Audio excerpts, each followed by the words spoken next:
Om Swastiastu, selamat datang di channel saya. Pada kesempatan kali ini, saya akan membahas materi mengenai Jurnal Penyesuaian Perusahaan Jasa. Apa itu jurnal penyesuaian? Adakah di antara kalian yang mengetahui apa itu jurnal penyesuaian? Jurnal penyesuaian adalah jurnal yang dibuat pada akhir periode untuk menyesuaikan saldo-saldo perkiraan atau akun, sehingga menunjukkan keadaan sebenarnya sebelum penyusunan laporan keuangan. Mengapa kita perlu membuat jurnal penyesuaian? Jurnal penyesuaian perlu dibuat karena 1.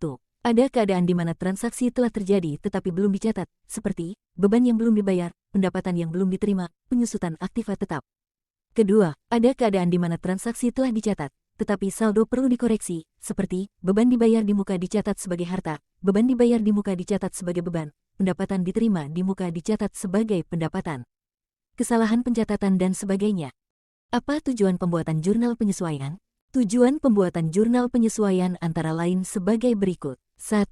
Menetapkan saldo catatan akun buku besar pada akhir periode, sehingga setiap perkiraan saldo real, khususnya perkiraan harta dan kewajiban menunjukkan jumlah yang sebenarnya. 2. Agar pada akhir periode akun real yaitu harta, kewajiban dan modal menunjukkan keadaan yang sebenarnya. 3. Agar akun-akun nominal, yaitu akun pendapatan dan beban dapat diakui dalam suatu periode dan menunjukkan keadaan yang sebenarnya. 4. Menghitung setiap perkiraan nominal yakni perkiraan pendapatan dan beban yang sebenarnya selama periode yang bersangkutan. Kira-kira, akun apa sajakah yang memerlukan penyesuaian? Akun-akun yang memerlukan penyesuaian antara lain sebagai berikut. Pertama, akun perlengkapan. Ketika perusahaan jasa meminta untuk membuat jurnal penyesuaian untuk akun perlengkapan, maka yang harus diingat adalah nominal atau nilai dari perlengkapan yang sudah terpakai. Adapun pencatatan dalam jurnalnya, beban perlengkapan di debit, perlengkapan di kredit. Berikut contoh soal untuk akun perlengkapan. Misalnya pada neraca saldo diketahui perlengkapan kantor sebesar 12 juta rupiah setelah melakukan pemeriksaan fisik ternyata persediaan perlengkapan sebesar 4 juta rupiah. Dari data tersebut dapat dihitung perlengkapan yang terpakai yaitu saldo perlengkapan kantor pada neraca sebesar 12 juta rupiah dikurangi dengan perlengkapan kantor yang tersisa atau saldo akhir perlengkapan sebesar 4 juta rupiah, maka perlengkapan yang terpakai sebesar 8 juta rupiah. Adapun jurnal penyesuaiannya adalah beban perlengkapan di debit sebesar 8 juta rupiah, perlengkapan di kredit 8 juta rupiah. Beban dibayar di muka. Beban dibayar di muka adalah beban yang dibayar terlebih dahulu untuk suatu periode yang melebihi periode akuntansi. Cara pencatatannya ada dua yakni, dicatat sebagai aktiva. Jika dicatat sebagai aktiva maka jurnalnya, beban di debit, beban dibayar di muka di kredit. Namun jika dicatat sebagai beban jurnalnya adalah beban dibayar di muka di debit, beban di kredit. Contoh soalnya sebagai berikut. Pada tanggal 1 September tahun 2018 dibayarkan beban asuransi untuk jangka waktu 1 tahun dengan jumlah nominal 6 juta rupiah. Jurnal pada saat pembayaran adalah asuransi dibayar di muka di debit 6 juta rupiah, kas di kredit 6 juta rupiah. Jurnal penyesuaian pada tanggal 31 Desember 2018 adalah transaksi terjadi 1 September 2018, sehingga sampai dengan 31 Desember 2018. Beban asuransi atau bulan yang sudah terlewati yaitu 4 bulan. Jadi dapat dihitung 4 dibagi 12 dikali 6 juta rupiah sama dengan 2 juta rupiah. Pada metode ini yang digunakan adalah nilai yang sudah terpakai atau terlewati. Jadi jurnal penyesuaiannya adalah beban asuransi di debit 2 juta rupiah, asuransi dibayar di muka 2 juta rupiah di kredit. Berikut contoh soal saat pembayaran diakui sebagai beban. Pada tanggal 1 September 2018 dibayarkan beban asuransi untuk jangka waktu 1 tahun dengan jumlah nominal 6 juta rupiah. Jurnal saat pembayaran adalah beban asuransi di debit 6 juta rupiah, kas di kredit 6 juta rupiah. Maka jurnal penyesuaian pada tanggal 31 Desember adalah nilai yang belum terpakai yakni transaksi terjadi pada 1 September sehingga pada tanggal 31 Desember yang terpakai adalah 4 bulan. Oleh karena itu perhitungannya menjadi 8 dibagi 12 dikali 6 juta rupiah hasilnya adalah 4 juta rupiah. Jurnal penyesuaiannya dicatat, asuransi dibayar di muka di debit 4 juta rupiah, beban asuransi di kredit 4 juta rupiah.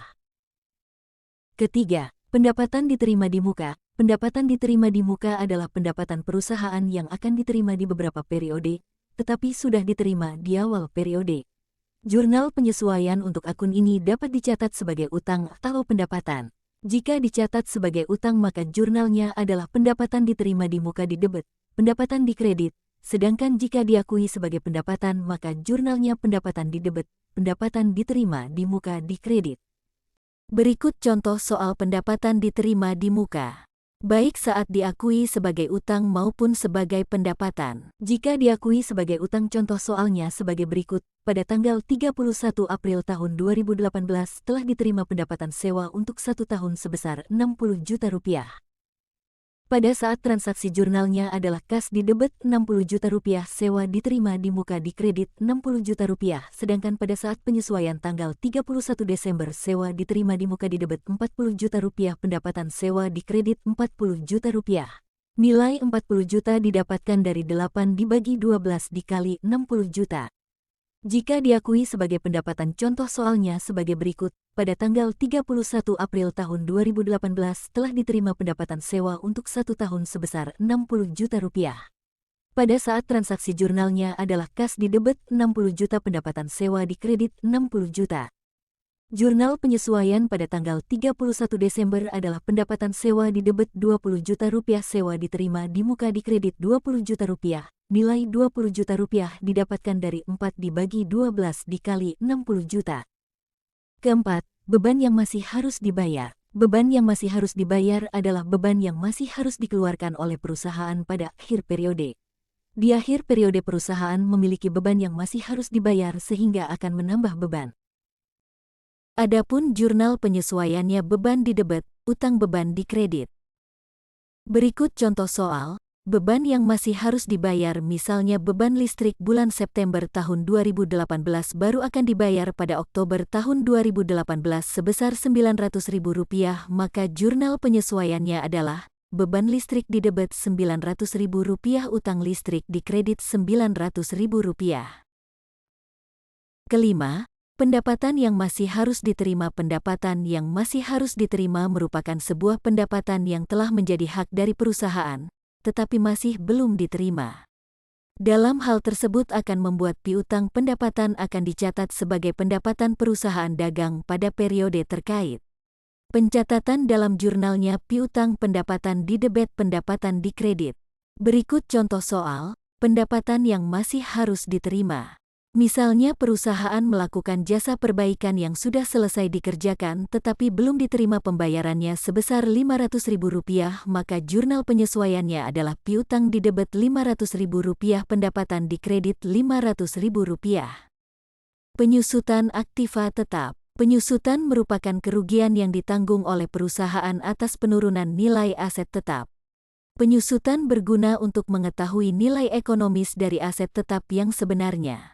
Penyusutan aktiva tetap dapat digunakan dengan metode garis lurus, metode menurun dan metode angka tahun.